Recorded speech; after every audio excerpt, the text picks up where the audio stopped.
Nice day. Max, I think it all comes down to the fact, and I hate saying it, but I say it over and over again, full belly syndrome. It's full belly syndrome. It's driving me freaking nuts. Like I'm literally like, I don't know, man. I'm just getting ticked off. So this is what I recently realized, right? That this is a really simple business. I mean, let's be honest. It is, right? It's not rocket science at all. It really isn't. Right. So I don't want to say, that I'm this brainiac, right? I'm a regular guy, and if I can do it, I think anybody can do it. Good morning and welcome to another episode of the Coffee with Jason podcast, your source for service talks and cold brew shots. Today, Jason is chatting with Max Zanan. They'll be jamming about the process, your service department, and where the future may be headed. Grab your closer's coffee and settle in, but first, a word from our sponsor.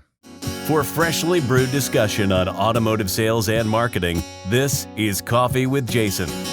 The Coffee with Jason podcast is sponsored by Closer's Coffee. For that full-bodied, rich, sweet flavor with a bright acidity. Drink Closer's Coffee, stay caffeinated, and keep on closing. Find out more at closerscoffee.ca. Hey, what's going on, Podcast Nation? It's Jason Harris here with Digital Dealership Solutions. Hey, thanks for joining me on another episode of Coffee with Jason. Today, I have my guest, Max Zanan. Did I say that right? Yes. Okay, perfect. Max, thank you so much for taking the time to jam with me tonight. I really, really appreciate it.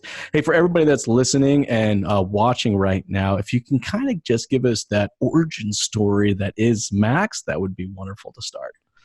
So first, Jason, thank you for inviting me to your podcast. I'd like to take this opportunity and use my origin story to make a simple point that car business is absolutely phenomenal, and it can provide so much for you and your family if you do it right. And I think we are in a desperate need of people getting into this business because unfortunately it has a bad rap. Mm-hmm. And we also live in the environment with probably one of the lowest unemployment stats on record. So people get pulled away from high school, from college into other industries.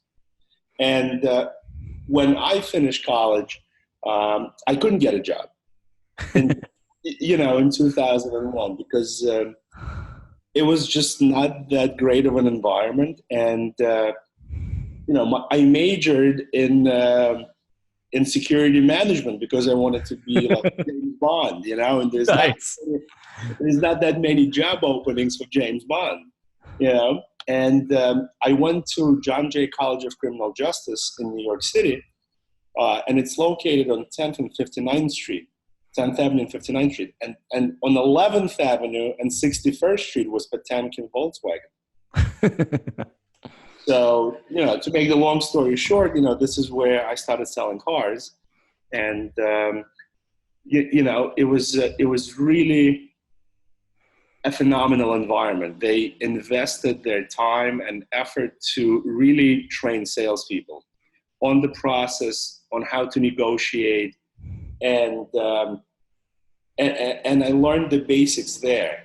And then in this business, it's a true meritocracy. You don't need to go to an Ivy League. You don't need to go, even to a regular college. As long as you're good at what you do, you will be promoted. Mm-hmm. And slowly but surely, I was a sales manager, finance manager, general manager, and I ended my automotive retail career running 3 dealerships. And it was a phenomenal experience. And it was back in 2008. And from then on, I went into F&I products and training. And from that, I went into compliance and wrote 2 books, Perfect Dealership, which basically is almost like a textbook. So in Perfect Dealership, I dedicate each chapter to a department. So it tells you what to do in sales and BDC and F&I, HR, IT, parts and service. Mm-hmm. And the only reason I did it is because there's no professional training really in our industry. There's no F&I major at a local university. There's no BDC major. So what happens is that you end up being trained on the job. Yes. On-site training. Yep. And maybe I got lucky, right? And I was trained by good people.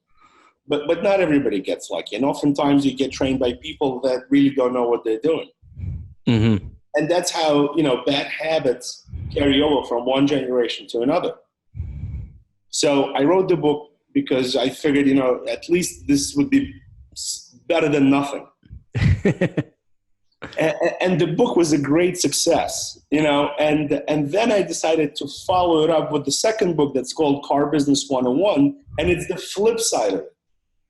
So I am in dealerships every day. I work with car dealers. I help them with compliance and F&I and general sales processes. And what I see is so alarming that I actually wrote a book about the crazy shit that they do. That's the subtitle of the book. It's Car Business 101. We do some crazy shit. We do. And I wanted them to see it with their own eyes, because some of it is really, really hard to explain. Mm-hmm. That's cool. Hey, we had an opportunity to talk before we started this, and I thought we had kind of brought up some great points. And we touched a little bit on Carvana, we touched a little bit on possibly Amazon getting into it, and really what I think I want to do is kind of take our time and really kind of discuss about how you see our industry moving. Where do you see it going over the next couple of years, or maybe the next 5 years, and really kind of moving into the next 10 years? Because I think there's just, look, at the end of the day, we've been doing the same thing for the last better part of 100 years in our sales operations and our marketing efforts. Like we are so on the cliff, ready to change. And I think there are some dealerships out there that are doing a phenomenal job of it. Then there are some other dealerships that just don't want to. They're scared. They're afraid. They're just holding on for dear life to maybe just the good old days, or whatever the hell you want to call it, right? So what are you telling dealerships? Like, what do we say when that kind of comes up? So change is inevitable. Yes. And change is really incremental. And this is a true statement for every industry except two, except car business and real estate, right? For some reason, I don't know why. Right? I would love to know why. They are immune to change. At least they have been for a long time. That's 100% true. I mean, I don't know why, but we've been able to get away with not having to change for such a long time. But unfortunately, chickens are coming home to roost. And a lot of things in life really don't depend on you, right? Mm-hmm. They're outside of your control. And what's happening now is completely outside of car dealers' control. Amazon and Uber, I think, are ultimately responsible for retraining all of us when it comes to consuming goods and having a transparent relationship with another party. How we interact with the retailer, 100%. Exactly. So when I, go into my Uber app, right, it tells me when the car is going to be downstairs, make and model, name of the driver, rating of the driver, and most importantly, it's going to tell me upfront how much it's going to cost to go from point A to point B. There's no fine print. There's nothing, right? It's not like, well, when you get here, maybe we'll recalculate the algorithm, And same thing with Amazon. When you buy on Amazon, when it's going to get delivered, how much you paid for it, what the ratings are, what the customer reviews are. And if you don't like it, you can give it back. Yep. No questions asked. Just give it back. Sure. No problem. Here you go. Right. So now we are getting used to this more and more every single day. Yes. That type of interaction, that type of purchasing. Yep. And then once every 3 or 5 years, we need to buy a car, right? And you walk into the dealership and you feel like you just got teleported right into the 90s. Yeah, late 80s, 90s. That's totally true. Right. It's like, and the best thing is that, like, you walk into a car dealership, especially if you know the owner or the senior managers, right? And you see Amazon deliveries all day long, right? They get personal stuff delivered, right? But when you tell them, hey, you ever thought of delivering a car to the customer's house? And I'm not saying you have to do it from New York to Kentucky. No, right? no. I mean, we're just talking about literally a 20-minute drive. Yeah, how about Like, come on. 20-mile radius? Right? Sure, exactly. There you go. And they're like, oh no, this is insanity. You can't do that. Well, you just got, some shit from Amazon delivered from thousands of miles away. Yeah, I just ordered a HDMI cable for my computer, or it was like a $6 purchase, right? And they were able to deliver it. But not only did they deliver it, the level of communication during the entire ordering process was like, hey, you know what, your order's been received. All right, now it's been fulfilled. Now it's on a truck. Now it's almost at your house. And then I love the last one. Oh, by the way, here's a picture of us dropping it off on your doorway. Have a nice day. But not in a car dealership, right? No, oh God, no. So now this is the most, I guess, alarming part.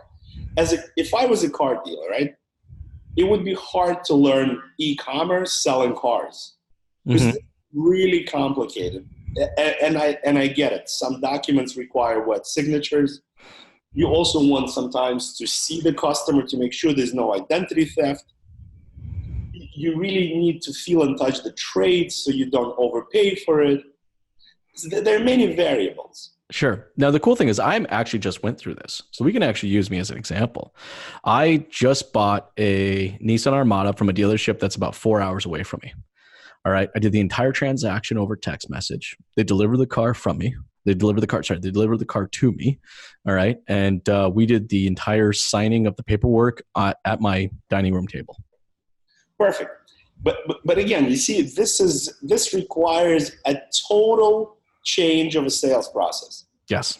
So this is what I'm saying. Since change is incremental, why don't we approach it with baby steps? And I think there's no better way to learn e-commerce than by selling parts online. Oh, that's a good example. Yeah, 100%. Right? Because parts are parts. Yep. That cabin filter for your Armada, right? It's the same in Canada, in America, anywhere. Yep. Right? So I should be able to go to your website, find the part, put it in the shopping cart, check out, get a confirmation email, and get it delivered to my house. Mm-hmm. So it's true on paper, but it's very far from being true in real life. Yeah. And that's a good way to kind of practice and develop out what that process is going to look like for a much larger purchase. Yeah, that's cool. So a couple of months ago, I bought a brand new Honda. Nice. And it comes with regular mats. And I didn't realize that a couple of days later, I figured that I need all-weather mats. Yep. So, because, I work with car dealers, I would never go and not buy aftermarket. I would never buy aftermarket. Sure. Sure. And they never seem to fit right either. You know, like I want that good quality laser cut fit, Right. I still want the OEM parts, a brand new car, no big deal. So I understand that. Why should I go to the dealership to do this? I should be able to do this online. And I went to 3 Honda websites in New York where we have large players, Mm-hmm. Yeah, some really big guys out there. Yep. Couldn't do it. And if you think about it, it's not even an event-specific part. No, not at all. Right. So I ended up buying these floor mats from a Honda dealership in Massachusetts. Yeah. And I live in New York. That's so ridiculous. Because that dealership in Massachusetts had an online ordering option? They had it was easy to find. The digital checkout was smooth. I got an email confirmation that they're coming to my house via UPS. Yep. And then I got an email with an additional discount coupon for my next purchase.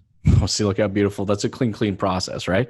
So I actually have a theory on why we're not doing this, right? And it's just because I think for the longest time we refuse to modernize our efforts or modernize our processes, right? Like we've continued to, it's like we know customers are using Uber. We know that they're using Amazon, but we're just going to stick our fingers in our ears and go, la, la, la, la, la, la, la, la, la. I don't want to hear it. no, they're never going to want to do that with me. And just assume that we can get by without having to meet that level of customer experience. But that's what they're expecting. Like, they're expecting it. I mean, you just expect it. You just bought a Honda. Right. So I think there's another element at play. Since, the Great Recession, right? Mm-hmm. I would say the last 8 years, right? We are experiencing record-breaking car sales. Double-digit gains, month over month, quarter after quarter. Like, That's really right. ridiculous. I agree with you. So if you're a car dealer, right, and you say, well, listen, I hear you. I know about Uber and Amazon, but look at my financial statement. I'm killing it. Oh, man. Does that just drive you nuts? Does it drive you nuts? Right. So You guys make freaking crazy when I hear this crap. Right.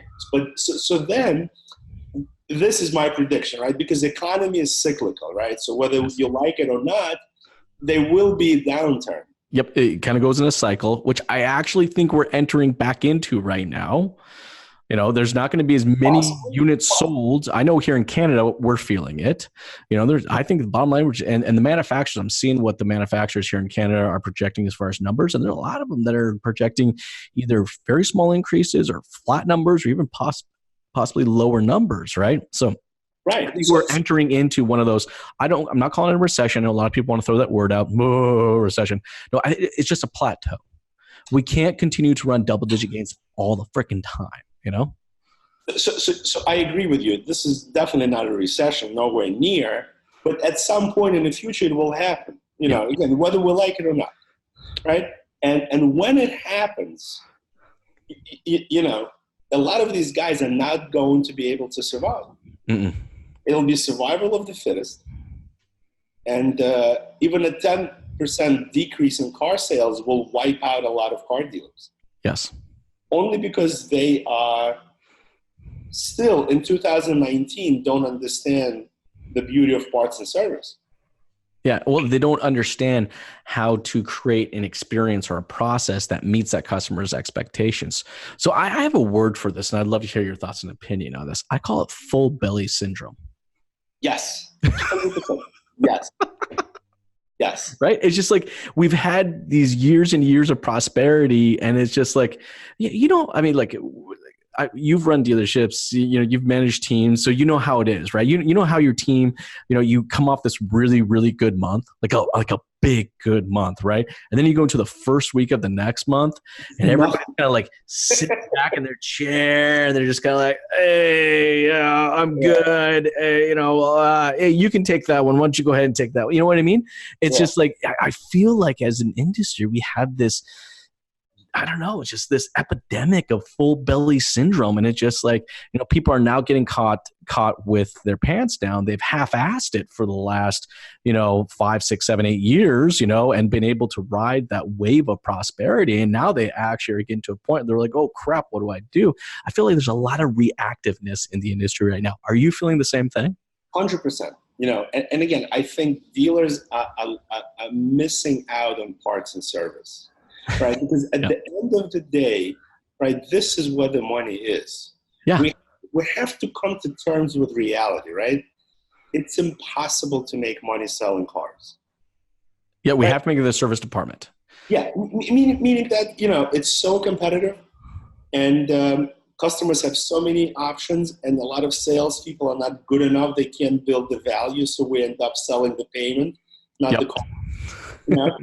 So, and again, if you look, even at NADA statistics, right, the front end margins are non-existent. It's like a unicorn, right? Well, because the manufacturers choked us out. I mean, they literally choked us out. I mean, I got guys that got vehicles landing on their lot, all right, that they're having to floor plan that have $300, $400, $500, $600 worth of profit in it. That's it.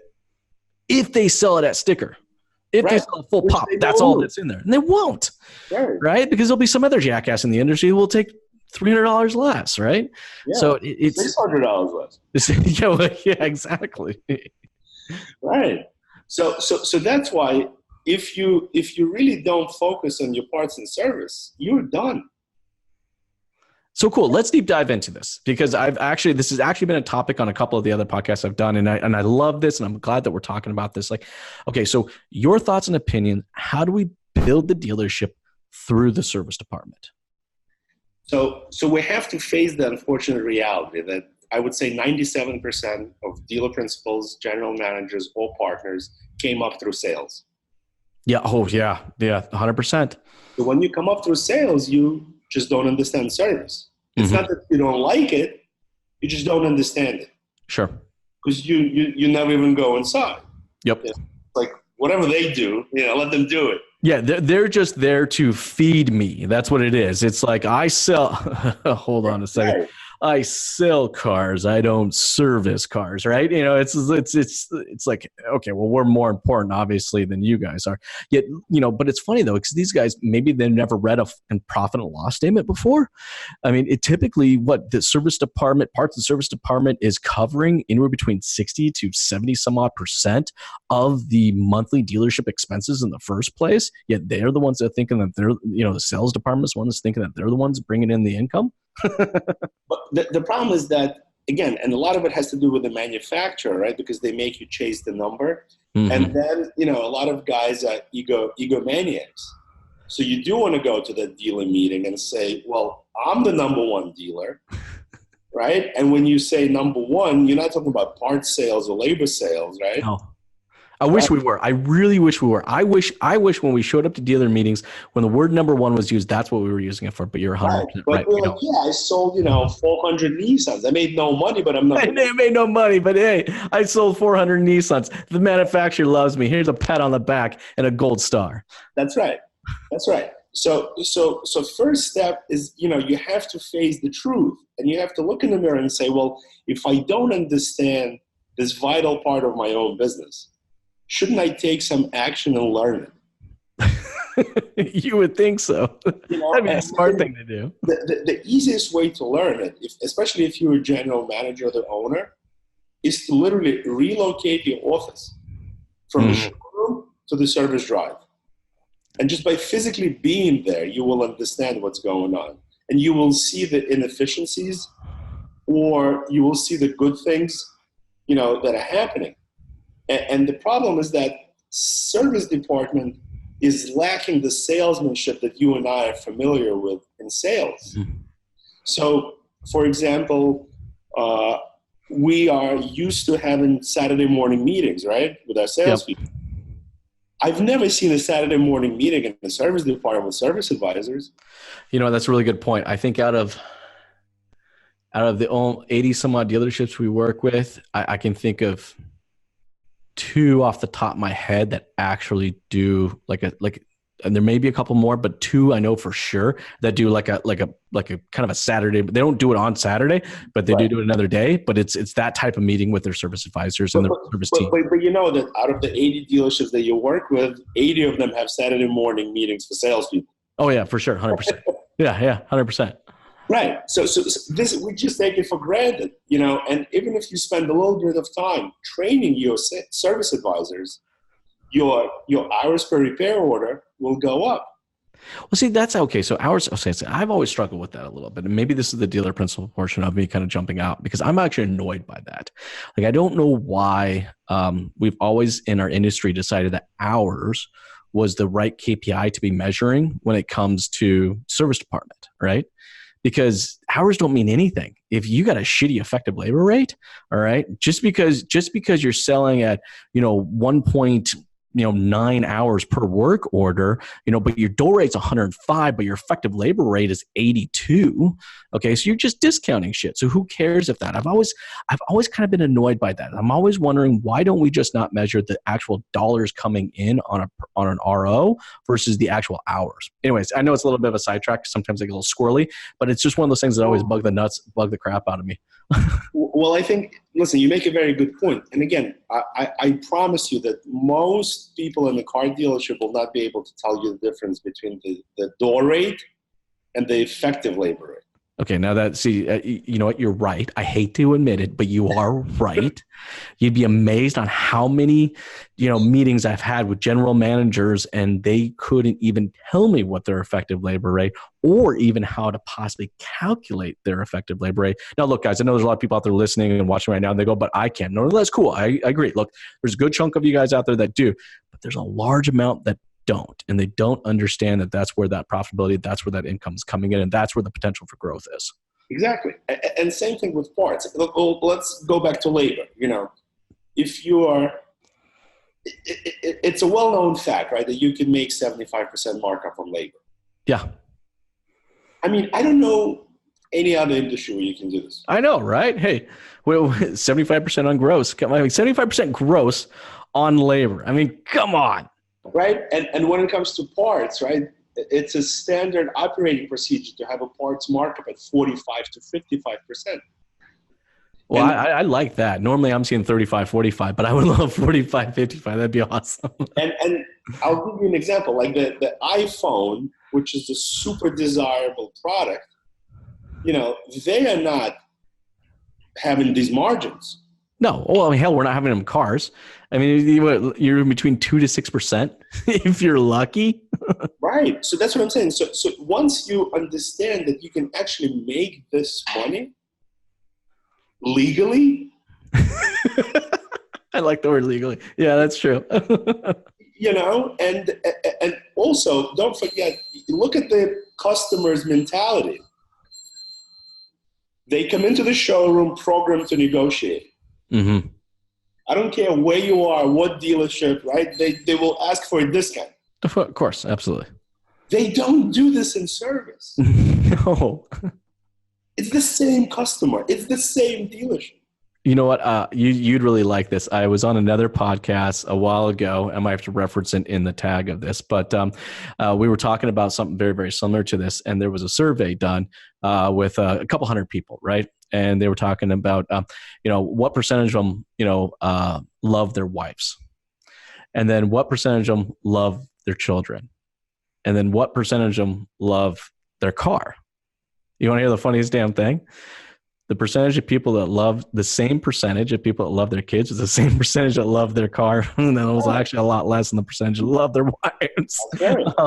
But you're 100% right. Look, in some cases, all right, we can spend almost just as much time with our car as we can our kids. I hate to say it, unfortunately, it can be the case, right?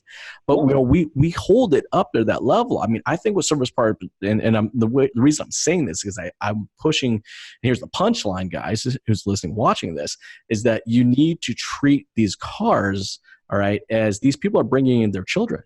They're bringing in their kids. That's how much passion they have for that car. It's what it brings them. It does their day to day. It gets them to point A to point B. It's what provides their livelihood for their family. It is an incredibly important thing.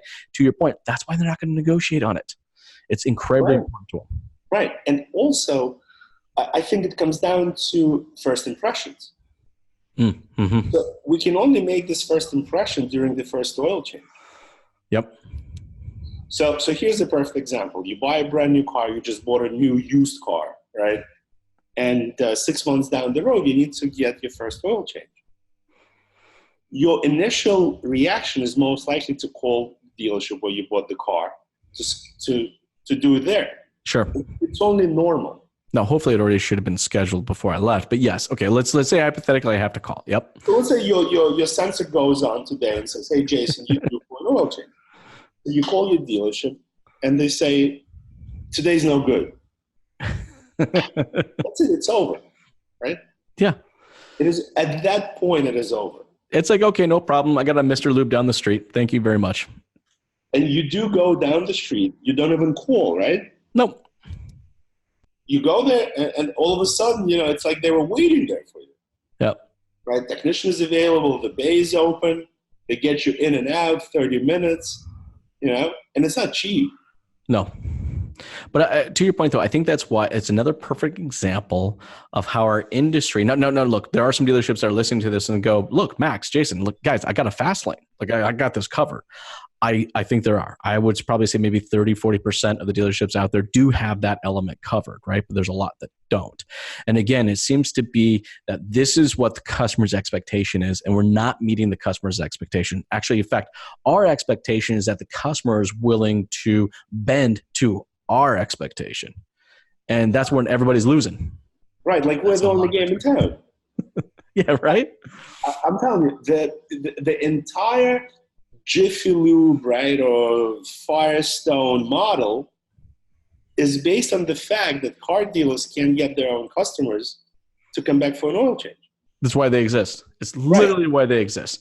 You know, I mean, think about it. The whole industry was created because as an industry, automotive industry, a car dealer industry, we couldn't service our customers. So an entire another industry was created because we couldn't service our customers. Right. And that other industry is flourishing. Yes. Right. And the same things to say about parts and accessories too, right? Yes. And they're measuring, you know, they have their own KPIs. If you look at Jiffy Lube training, it's so intense. They go through 120 hours of training a year, and all they do is oil changes. Right? And they measure, you know, the upsell penetration for wipers, for filters, for wheel alignment. Right? Dealers just don't do that. No. It's out of sight, out of mind. You know, and that's really, really frustrating, because when there's a sales slow, you already cannot make any money selling cars. But when there will be a sales slowdown, how are you going to survive unless you really maximize every opportunity in service? 100%. And here's what I find is that those Jiffy Lubes, those Mr. Lubes, those kind of guys, they're amazing at measuring the at-bat, right? You know, every transaction, it's that at-bat opportunity. I step up to the plate. Am I going to hit a single? Am I going to get a double? Or am I taking this, to the wall, right? You know, but it seems with dealerships, what we don't want is we don't necessarily break it down at the at-bat opportunity. We just look at it as a whole. And we're like, oh, crap, well, our service department's making money. Well, obviously it is, dum-dum. 75% gross profit on labor hours. Clearly, they're going to make money. I mean, if you had a service department that's not making money, you probably shouldn't be in the business, because it's not difficult to do so, right? But they're looking at it as a whole when you got these other guys that are looking at this individual transaction, how we can actually better that at-bat percentage every single time. Right, and you ask any of them, what's your PVR, right? They know the answer. How much you spending on marketing per car? They know the answer. Of course. What's your closing ratio? They know the answer, right? How many walk-ins do you have today? They know the answer, right? And then you say, I'm going to ask you the same questions now about your service department. And they're like, what? Hold on. Let me go get my service manager for this one. Yeah. You're like, how much are you spending per repair order on marketing, right? And it's over. Right? It's like you get a blank stare. No, it's really true, though. I mean, look, the department that provides well over 50% of the profitability of a dealership gets less than 5% of the marketing budget. Right. Or you say, what's your closing ratio? What is your percentage of one-line item repair orders? Mm-hmm. Exactly. So to me, right, one-line item repair order means that you have nothing but order takers. Yep. Oil change. Have a nice day. Next. Yep. And do you put down an opcode for declined service? Are your writers honest enough to actually record declined services in the repair order? Yeah, I know. And I love those. I mean, because my background's BDC. So, my favorite calls is declined work orders. I mean, it's juicy. There's a little meat on that bone. I'm getting that customer back in for that brake job. I guarantee. And it's almost like selling fire insurance, right? Exactly. It's like, I remember, I run a BDC for hire, right? And it's we do about 15, 25,000 calls a month. A lot of it has to do with service. I just had one of my girls a few months ago make a phone call, and something sounded a little odd. So I had to jump in on the call just so I could listen to it. She's a character.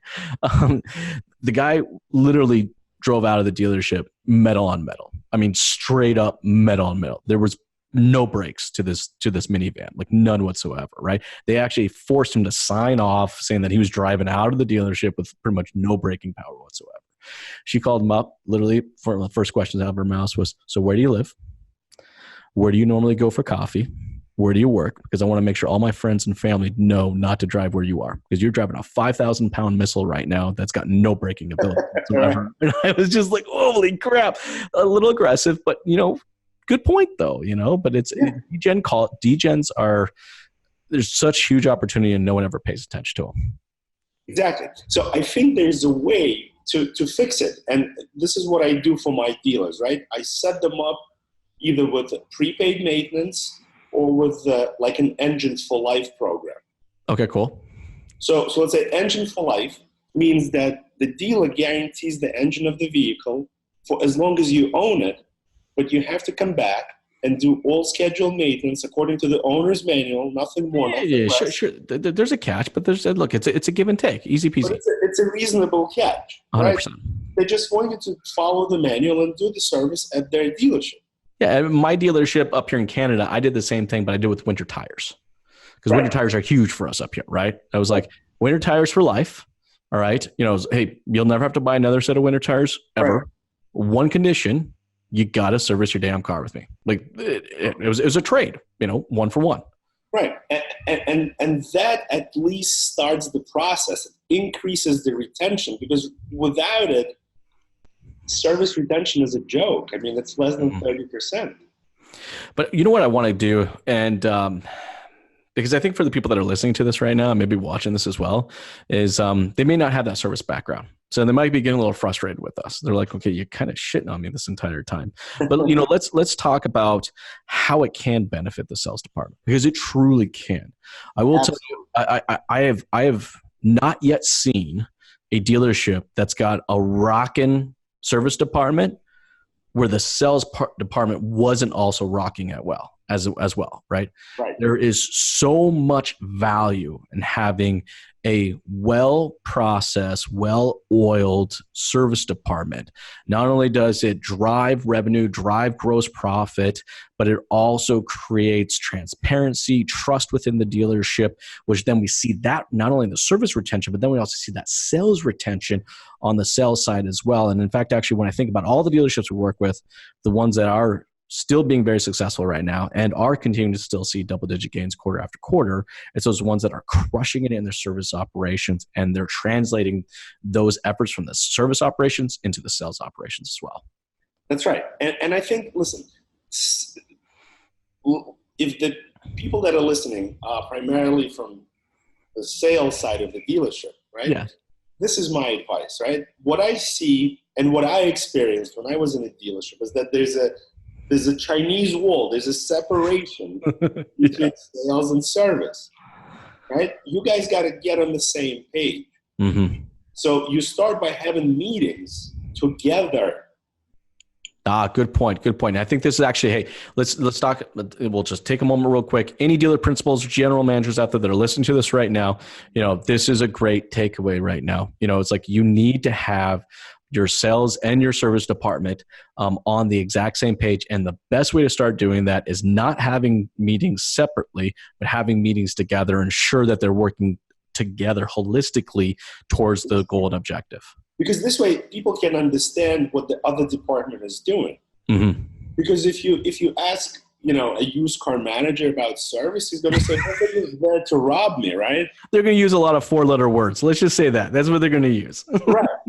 So you have to get them on the same page. And then we already have tremendous expertise in sales. Let's apply these expertise to service. Let's help our service advisors be better. Let's come up with pay plans, right? Because we get very creative with pay plans for salespeople, right? Sure. There's a stair step. Then if if it's raining on Tuesday, right? And you between 3 and 3:30, right? So we can do this in service and say, hey, this is what you get for each upsell of windshield wipers. Yep. Right? Because pay plans drive behavior. So if you create a beneficial pay plan, these service advisors will start chasing the money. They will. Well, they will start chasing the money. But the one thing, I always want to put a little warning on that, right? Because pay plans aren't replacements for bad processes. Do you know what I mean? Correct. So yes, a pay plan should and hopefully will encourage the customer or the service advisor to chase the money, but you still need to develop out the processes because that won't replace it. You know what I mean? So I think the only way for you to develop a good process is to first mystery shop your own dealership. Good idea. And again, a lot of GMs and owners don't want to do that because it's hard to fix the facts. And all you have to do is call your own service, call your dealership, and time how long does it take to get transferred to service. Mm-hmm. So I called today, and it took a minute and 40 seconds. That's unreasonable. Yeah, 100%. Right? And then you have to ask a simple question. Can I come in for an oil change today? And if the answer is anything but yes, you lost the game. For sure. And we said that earlier, right? You go, look, you're just going to drive down the street. Easy peasy. Right. Walmart, Jiffy Lube, Mr. Lube, whatever it is. Let's say you call and you say, let's say you call a Toyota dealership, right? You say, I have a Toyota Camry. Can you tell me how much is the brake job? And if you can't get the answer on the phone, it's game over. Yep. Right? Oh, 100%. Right. Well, I mean, good point. So I bought that Armada, right? And I bought it because it had the big V8 in it. So my plans was to tow with it. It's got the hitch, it's got the wiring, but it doesn't have the brake controller. Right. So I called the dealership. Get a brake controller. Without even thinking, the first thing out of their mouth is, "We don't do those." Of course. What? What do you mean you don't do them? Like I have to come in. So here's the crazy part. Here's the craziest part. I actually went into the dealership to buy the wiring harness. Then I went down the street to Canadian Tire. We have a Canadian Tire. That's kind of our big thing here, right? And I paid them $425 to install a brake controller. But I had to go to the dealership first to buy a $16 cable. The dealership totally lost out. Just because they didn't want to take the time, they didn't have the process developed to say, well, maybe we should, maybe we can do it. It was just like, nope, didn't have the time. We don't do those. Right. So, but again, you have to mystery shop to find out what's really going on. Yep. And once you know what the problem is, you can fix it. Because I don't think it makes sense to start fixing, unless you know what's broken. Sure, 100%. So then, besides getting better at service, right? You can generate additional profits there.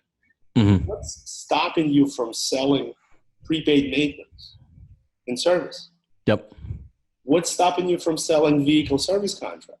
Extended warranties, right?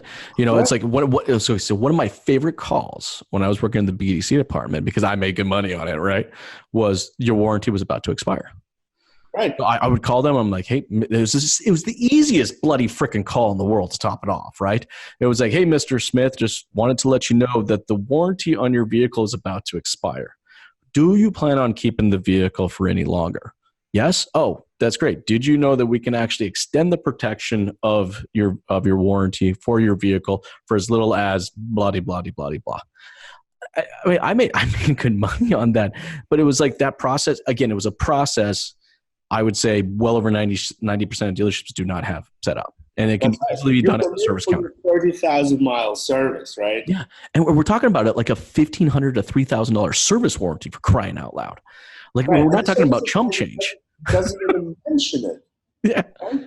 So again, there's some synergy if you take your finance manager and you make them train the service advisors on how to properly present a vehicle service contract. Yep. You are bound to pick up some money. Yeah. Right? And there are many solutions. Listen, maybe the service contract is $2,000, right? And people don't have $2,000. But you can do zero APR financing. Yeah, a lot of them will. They'll do it for 18, 24 months. So it's like, we can do this for as little as da-da-da-da-da. And that the gross profit margin, that could easily be a Gino. Easily be 50% gross profit just in that service contract. Or, again, there are companies that provide financing for repair orders. Yes. And people don't utilize them. So if the customer says, well, I can't afford it, like, okay, have a nice day. Max, I think it all comes down to the fact, and I hate saying it, but I say it over and over again, full belly syndrome. It's full belly syndrome. It's driving me freaking nuts. Like I'm literally like, I don't know, man. I'm just getting ticked off. So this is what I recently realized, right? That this is a really simple business. I mean, let's be honest. It is, right? It's not rocket science at all. It really isn't. Right. So I don't want to say, that I'm this brainiac, right? I'm a regular guy, and if I can do it, I think anybody can do it. And I am convinced that car dealers know what they need to do. Yes, I am too.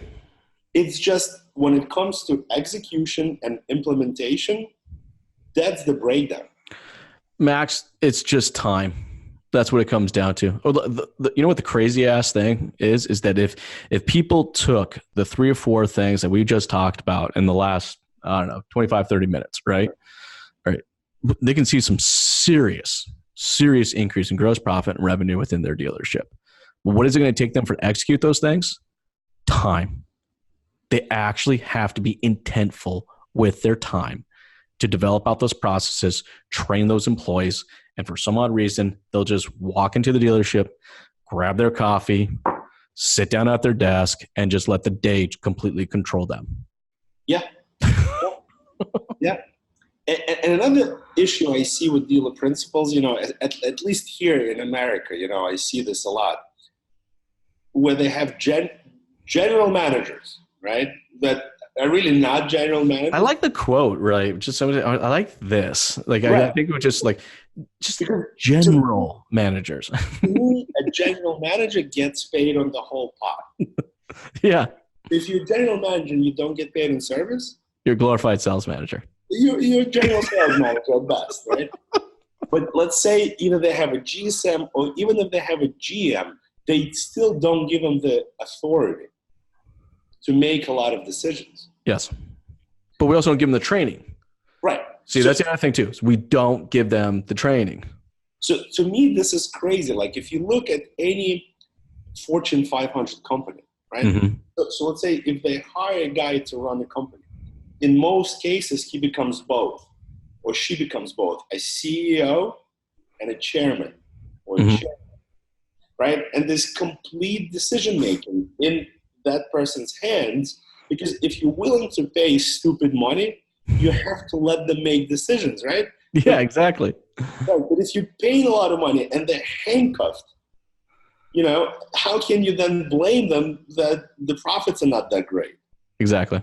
If we don't give them the power, like I said, we don't give them the training, we don't develop out the activities that we trained on, if we don't coach on their efforts, I just feel like we're still in a place in our industry that we're just looking for that diet pill, that quick fix, right. And it's just like, we want that magic pill. We would, we don't actually want to work to lose the 20 pounds. We just want to take a fucking pill. Right. So I'll give you a good example. I'm a member of Greater New York Dealer Association. Okay. So it's a state association, and they have over 400 members. Cool. Meaning most of them are dealers. So they provide training in their facility. They have a calendar that they put out. Oh, wow. And you can go for BDC training, F&I. So one day they had a class scheduled for service advisors. Mm-hmm. And I figured I'm going to sign up because I really want to see what they teach. Yep. And it's not expensive. It was like $170 for a 6-hour course. Wow. So I get there and they said, "What are you doing here?" I said, "I'm here for the training." They said, "We had to cancel it because nobody signed up." They said 3 people signed up and you were one of the 3. Full belly syndrome. Right. So just think about it. They have 400 dealers. It's insane, man. That's insane. Right. So I mean, I'm going to say, let's lowball it. There has to be an average of 3 advisors per rooftop. At least. So you have a total pool of 1,200 people. We couldn't even get 1/3 of 1% to come for training. I know, man. That's crazy.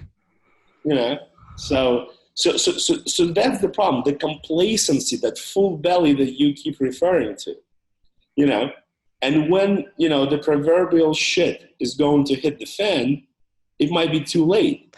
But you know what, though? I don't mind. I know I'm going to get some shit for this. People are going to make a few comments. I don't mind, because maybe this will actually finally weed out all the people that are just half-assing at this industry. And I don't want half-ass in this industry. This industry has been my life. All right. And it's going to be my life. And if that's what it takes to weed out all those half-assed individuals, then cool with me. Let's do it. Maybe this plateau that we're entering into will start removing some of that crap. And I'll give you a perfect example. So are you familiar with PillPack?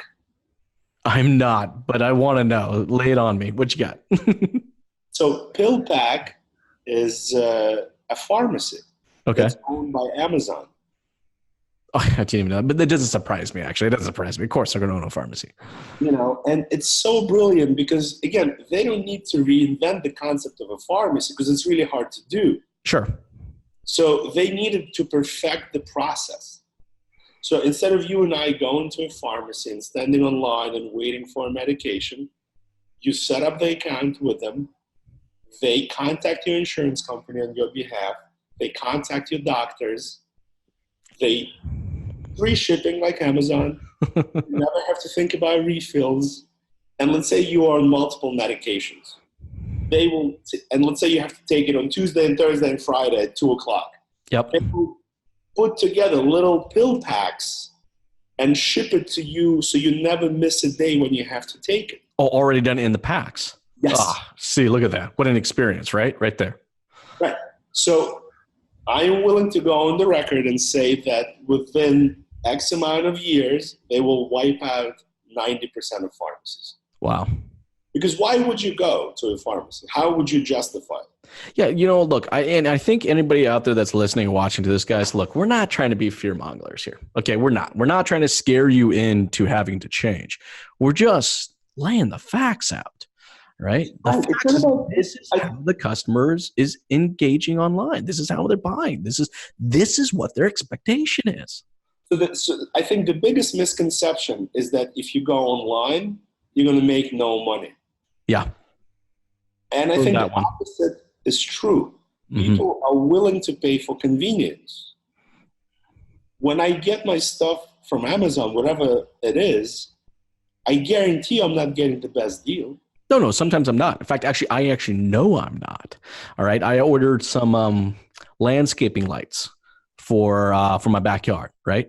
I knew that at Home Depot they were on sale for $8.99. All right. They were $10.99 on Amazon. Next day delivery. Right. I didn't have to. I just literally instead of me driving to Home Depot, all right, I bought 6 lights. That's $2 a pop, so that's $12. I actually spent the extra $12 right there, just because I didn't want to drive into the store. So now we can make the parallel and go back to Carvana, right? If you look at their prices, they're not giving cars away. No, they're at market value on everything. Right. So that's I think this is the ultimate proof, right? That people are willing to pay the full price for that experience of transparency and convenience. Yes. And you know what? And you're 100% right. It all comes down. We've talked about the service department. We've talked about the sales department. We've talked about parts and accessories. But it all comes down to those 3 things you just talked about, right? It's transparency, the experience, and of course, the time-saving element. Right. Those are the 3 things we're looking for. And same thing goes for F&I, something that, Carvana hasn't mastered yet. And dealers also, to them, F&I is like the dirty secret, right? So you can go to any dealership's website, right? I don't care where you are, right? You can find out what the price of the car is.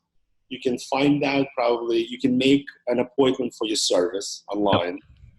You can find out the price of the part. But you will never find out anything about the F&I products they sell. Right? Every finance tab on the website takes you to a credit app and like a lease calculator.